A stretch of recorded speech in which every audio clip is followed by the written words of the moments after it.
In the year 1274, dark clouds gathered over the seas of Japan.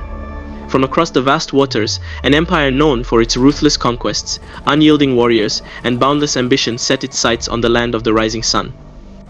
The Mongol Empire, led by Kublai Khan, the grandson of Genghis Khan, was an unstoppable force, a tidal wave of power that had swept across Asia, conquering everything in its path. But as the Mongol fleet approached the shores of Japan, something extraordinary happened, something that would become the stuff of legend. The Mongol invasions of Japan are remembered not just for their brutality and strategy, but for the role of nature itself. A divine wind, or kamikaze, that swept the Mongol invaders from Japan's shores. But what really happened in this epic clash between the fearsome Mongol horde and the fiercely loyal samurai? Was the kamikaze truly a miracle? Or was it a combination of fierce resistance, superior tactics, and a twist of fate that saved Japan? Join me as we dive into the riveting tale of Samurai vs Mongols, an epic battle that shaped the destiny of a nation and uncovered the truth behind the legend of the Kamikaze. But before we begin, don't forget to subscribe to Ancient Perspectives for more incredible stories from the pages of history.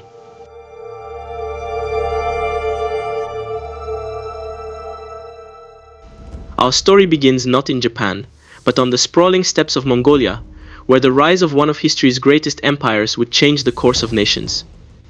The Mongol Empire under Kublai Khan had already forged a vast dominion stretching from China to Persia, from the shores of Korea to the heartlands of Eastern Europe. Kublai Khan, ambitious and determined, had already subdued Korea in 1260 and brought much of China under his rule with the fall of the Song dynasty. But for Kublai, Japan was the next prize, a small, mysterious island nation that had thus far remained beyond his reach. He saw Japan as a potential tributary, a nation that would bow to the Mongol Empire's power, paying tribute just as Korea had done. In 1266, Kublai sent a series of emissaries to the court of Japan's ruling shogunate, demanding submission and tribute. However, the Japanese response was one of silence, an insult Kublai could not tolerate. This refusal set the stage for one of the most dramatic confrontations in world history. But to understand why Japan refused, we must look to the ruling class of the time. The samurai warriors steeped in a code of honor and loyalty to their lord. For them, submission was not an option. They were duty-bound to defend their land, no matter the odds. Kublai Khan's ambitions were great, but could he truly conquer the land of the samurai? Hit that thumbs up if you're ready to uncover how the Mongol emperor's grand plan turned into one of the most fascinating failures in military history.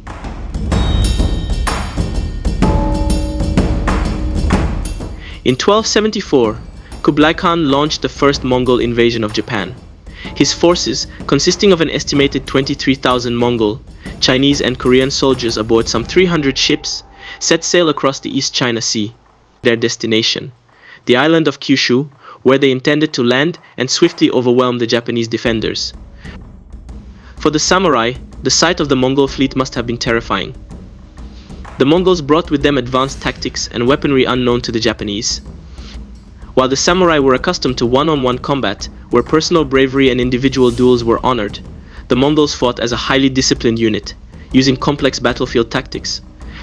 They employed archers on horseback who could rain down volleys of arrows from a distance, and they introduced weapons like bombs, primitive explosives made of gunpowder encased in iron shells that sent shockwaves through the ranks of the samurai.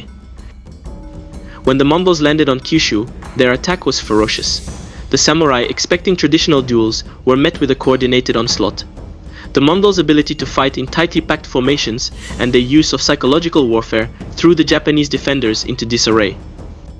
Despite this, the samurai fought back with ferocity, their code of Bushido compelling them to resist to the bitter end. But just as the Mongols seemed poised to push further inland, a sudden storm swept across the waters. Known today as a typhoon, the violent winds and towering waves tore through the Mongol fleet, sinking ships and drowning soldiers by the thousands. The remnants of the Mongol force retreated, leaving Japan bloodied but unbowed. Was this storm merely an accident of fate? Or could it be that the samurai's unyielding spirit had invoked divine protection?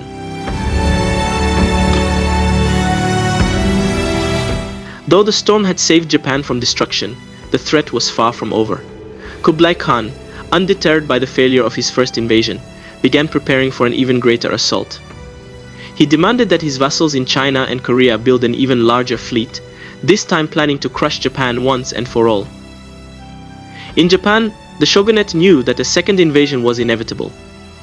The samurai class, now aware of the Mongol tactics, began fortifying the coastline of Kyushu. The Japanese built a defensive wall known as the Genko-Burui, stretching nearly 20 kilometers along the shores of Hakata Bay, where they anticipated the Mongols would land again. During this period of tense waiting, the Japanese also learned from the Mongols' unconventional warfare. Archers were trained to fire in volleys, and the samurai began experimenting with new tactics to counter the Mongol formations. It was clear that the next battle would be different, but as the years passed, anticipation turned to anxiety. By 1281, Japan braced itself for the full might of the Mongol Empire. Kublai Khan would not be denied again, but could the samurai, even with their preparations, stand against the most feared army in the world? If you're as intrigued by this build-up as I am, be sure to subscribe for more epic historical battles.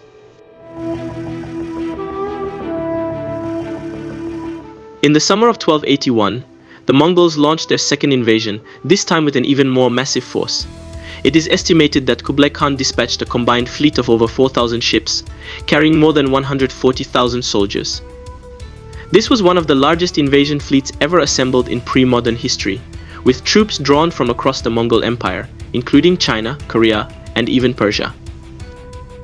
The plan was a two-pronged attack. One fleet would sail from Korea, while the other, larger fleet, set sail from southern China. The goal was to converge on Kyushu and crush the Japanese resistance in a pincer movement. As the Mongol fleets approached, they once again found the samurai waiting. This time, however, the samurai were better prepared. They harassed the Mongol forces with guerrilla tactics, launching nighttime raids and attacking supply lines. The defensive wall along Hakata Bay also proved effective, slowing down the Mongol landing efforts. Despite their overwhelming numbers, the Mongols found it difficult to make progress on the battlefield. But it was not the samurai alone who would decide the outcome of this battle. As the invasion dragged on into late summer, the winds began to shift once more. A massive typhoon, even more powerful than the first, suddenly descended upon the Mongol fleet. For days, the storm raged, wreaking havoc on the Mongol ships. Thousands of vessels were smashed against the rocks or swallowed by the sea, and tens of thousands of Mongol soldiers perished in the waters. This second divine wind, the Kamikaze, became legendary in Japanese history. It was seen as the ultimate symbol of divine intervention, a sign that the gods themselves had protected Japan from foreign conquest. The Mongol invasion was utterly destroyed.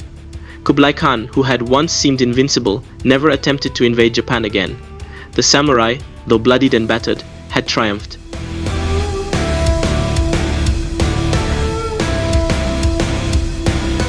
The story of the Mongol invasions and the legendary Kamikaze would become an enduring part of Japanese culture. For centuries, the idea of divine winds protecting Japan from its enemies was a powerful symbol of national identity, one that would be revived in the 20th century during World War II, when Japanese pilots, named after the Kamikaze, sacrificed themselves in desperate attacks against American forces. But the legend of the Kamikaze also highlights the resilience and adaptability of the samurai. The Japanese warriors, though facing an enemy with superior numbers and technology, had learned quickly, adapting their tactics and fortifying their defenses. This showed that victory was not always won by numbers, but by strategy, unity, and indomitable will to protect one's homeland. So was it truly divine intervention that saved Japan, or was it the fierce determination of the samurai? Perhaps it was both. But one thing is certain: the epic battle between the samurai and the Mongols stands as a testament to the power of courage and resilience in the face of overwhelming odds. The story of Samurai vs Mongols is one of history's most epic and dramatic battles, where the fate of a nation hung in the balance not once, but twice. The winds of fate may have blown in favor of the samurai, but it was their tenacity, strategy, and courage that ensured Japan's survival. If you found this tale as captivating as I did, don't forget to like this video and leave a comment sharing your thoughts. Was the Kamikaze truly divine, or just a stroke of luck? And as always, make sure to subscribe to Ancient Perspectives for more journeys into history's greatest stories. Until next time, remember, history has much to teach us about resilience, honor, and the enduring power of the human spirit.